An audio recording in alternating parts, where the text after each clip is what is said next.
ሰላም ጤና ይስጥልኝ ከፍሪ ፕሬስ ቻናል ዕለታዊ ዜናዎችን ይዘን ቀርበናል። መልካም ሞላ ነኝ። ዜናዎቹ ይቀጥላሉ።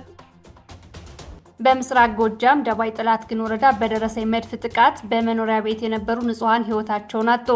በደባይ ጥላት ግን ወረዳ ደብረ ኢየሱስ ታዳጊ ከተማ በደረሰ መድፍ ድብደባ ሰራዊት በእውቀቱ የተባለች የ19 ዓመት ወጣት ህይወቷ ሲያልፍ ታናሽ ወንድሟ አማን በእውቀቱ ከባድ ቁስለኛ ሆኗል። እናታቸው ወይዘሮ ታገኝ ገደፋውና ጎረቤታቸው የ79 ዓመት መነኩሴ እንዲሁ ከባድ ቁስለኛ ሆነዋል። የ13 ዓመቱ ታዳጊ አብርሃም ጌታቸው በጨዋታ ላይ እያለ ቆስሎ ክሊኒክ ገብቷል።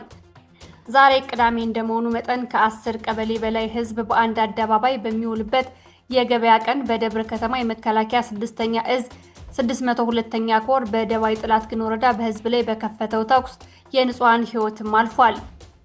ከቆየ ከተማ ደብረ ኢየሱስ ታዳጊ ከተማ የንጹሃን መኖሪያ በሆኑ መንደሮች ላይ ባስወነጨፈው መድፍ መኖሪያ ቤቶች ወድመዋል። የሰባት ለሰባ ክፍለ ጦር በይፋትና ጥሙጋ ወራጃ በአገዛዙ መረጃ አቀባይ ጥቃት መፈጸሙን አስታወቀ።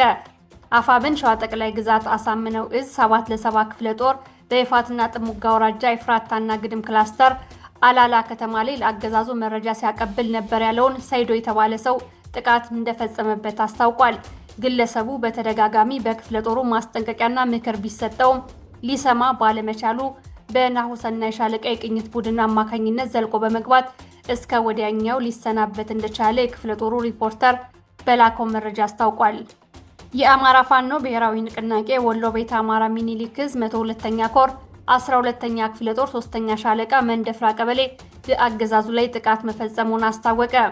ጥቃቱን የፈጸሙት የ12ኛ ክፍለ ጦር 3ኛ ሻለቃ የሰራዊት አባላት የአገዛዙ ሰራዊት ከጮሬና ቀዩ ጋሪያ መነሻውን በማድረግ በቀዩ ጋሪያና መንደፍራ መካከል ያለውን ወታደራዊ ገዥ መሬት ለመያዝ በመጓዝ ላይ እያለ ከበባ ውስጥ በማስገባት መሆኑን ፋኖ አስታውቋል። በጥቃቱ የአገዛዙ ኃይል ከፍተኛ ጉዳት አስተናግዶ ወደ ቆቦ ሆስፒታል መግባቱ ተሰምቷል። የአገዛዙ ኃይል እየተመለሰ እያለ በፈጸመው የከባድ መሳሪያ ጥቃት አቶ ተመስገን መለሰ የተባሉ 7 ከብትና አቶ ታደሰ መርሻ የተባሉ 5 ከብት በድምሩ የ15 የቁም እንስሳትን በመግደልና በርካታ የአርሶ አደር ሰብል በማቃጠል ጥቃት ፈጽሟል። የአማራ ፋኖ ብሔራዊ ንቅናቄ ሸዋ ጠቅላይ ግዛት አሳምነው እዝ ከሰም 2ኛ ኮር ኃይለ ማርያም ማሞ ክፍለ ጦር ለሚሊሻና ለአድማ ብተና እንዲሁም ለፖሊስ አባላት ጥሪ ያስተላለፈ። አገዛዙ እናንተን ከገዛ ወገኖቻችሁ ጋር ለማጋጨትና ስልጣኑን ለማራዘሚያነት ሊጠቀምባችሁ የሚሄድበት መንገድ እጅግ አደገኛ ደረጃ ላይ ደርሷል ብሏል። በገዛ ወገን ላይ እጅ ማንሳት ንጹሃንን ማጥቃትና የህዝብን ደህንነት ለአደጋ ማጋለጥ የታሪክም ሆነ የህሊና ተጠያቂነትን ያስከትላል። ስለሆነም ክፍለ ጦሩ ተከታዩን ጥሪ አቅርቧል። የሚከተለውን ታሪካዊና ወንድማዊ ጥሪ ያቀርብላችኋል። አንደኛ፣ ከህዝባችሁ ጎን ቁሙ። የአምባገነኑን ስርዓት ህዝብን የመጨፍጨፍና የማጥቃት እኩይ ትዕዛዝ አሻፈረኝ በማለት ከወገናችሁ ጎን እንድትቆሙ እና የህዝብን ደህንነት እንድታስጠብቁ ጥሪ እናደርጋለን። ሁለተኛ፣ የሙሉ ደህንነት ዋስትና ስርዓቱን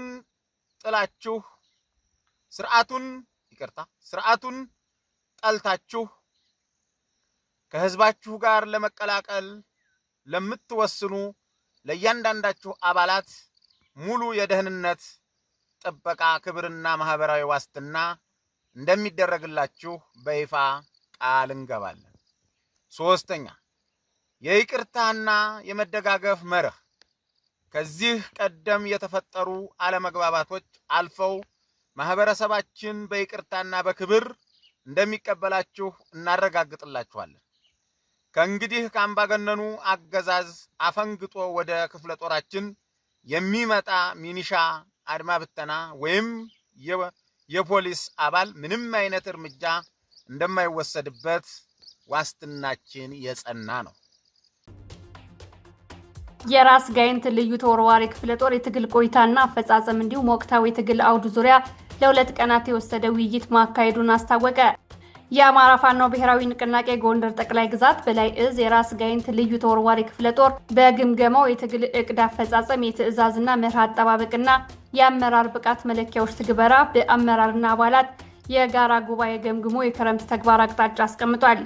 የክፍለ ጦሩ ቃል አቀባይ ሻምበል ተስፋ ተከታዩን መረጃ አካፍሎናል። የራስ ጋይንት ልዩ ተወርዋሪ ክፍለ ጦር የትግል ቆይታና አፈጻጸም እንዲሁም ወቅታዊ የትግል አውድ ዙሪያ ለሁለት ቀናት የወሰደ ቆይታ አካሂደናል። የራስ ጋይንት ልዩ ተወርዋሪ ክፍለ ጦር የጦሩ የቆየበትን የትግል አቅድ አፈጻጸም የትዕዛዝ መርህ አጠባበቅና የአመራር ብቃት መለኪያዎችን ትግበራ በአመራር አባላትና የጋራ ጉባኤ ግምግሞ የክረምት የተግባር አቅጣጫዎችንም አስቀምጠናል። የራስ ጋይንት ልዩ ተወርዋሪ ክፍለ ጦር ለጋይንት ንፋስ መውጫ ከተማ ህዝብ ወቅታዊ የትግል ሁኔታ መልእክትም እናስተላልፋለን።